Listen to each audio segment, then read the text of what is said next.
Those different events happening throughout the day, marking 1 year since the October 7th attacks. We also are focusing today on what we've seen in Ukraine over the past couple of years. In early 2022, Russia captured the world's attention, launching a devastating attack on its neighbor, Ukraine. Today, the full-scale invasion, certainly a top headline. The domino effect on global supply chains and food insecurity is much less known. That is the subject of a powerful article produced by the nonprofit Coda story. It breaks down the numbers and illustrates the war's impact on other countries around the world, like Peru. The newsletter is written by Kenneth Rosen, and it has been recognized as a finalist in the Scripps Howard Awards for excellence in opinion writing. The awards are sponsored by our parent company, EW Script. The journalist behind the article joins us now, Kenneth Rosen. Thank you, sir, for taking the time to be with us. You also work for the New York Times.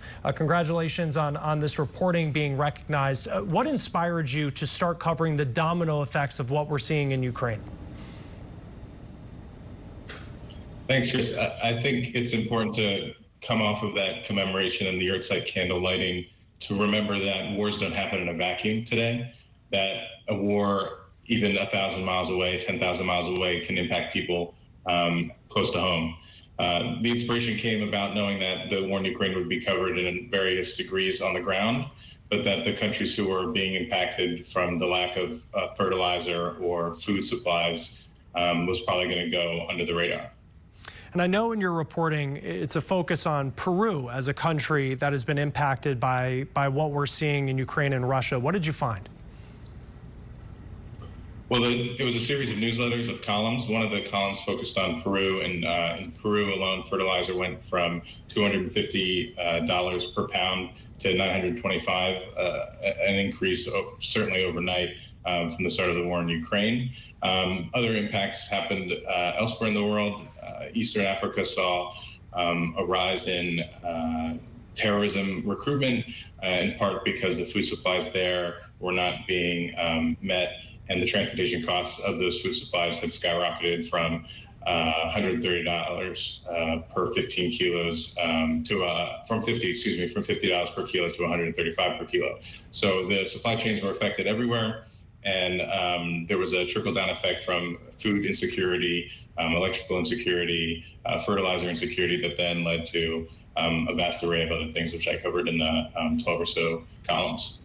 What do you hope people take away from, and it's a great point to note that wars do not happen in a vacuum, and to point to a country like Peru, which is on the other side of the world. It's one that many Americans may not pay much attention to, but understanding that the impact of the war in Ukraine can have an impact in a place like Peru.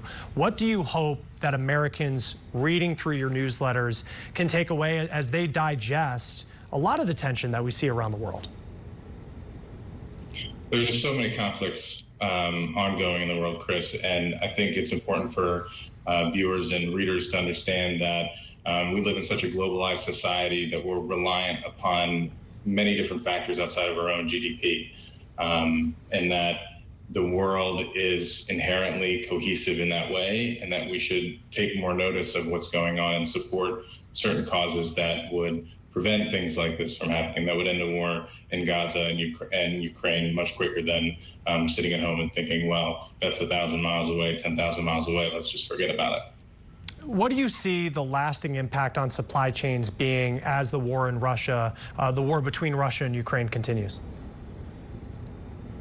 I think it only can get worse. We haven't seen much cooperation between Ukraine and Russia. Certainly they don't want to come to a decisive end to the conflict without ceding ground.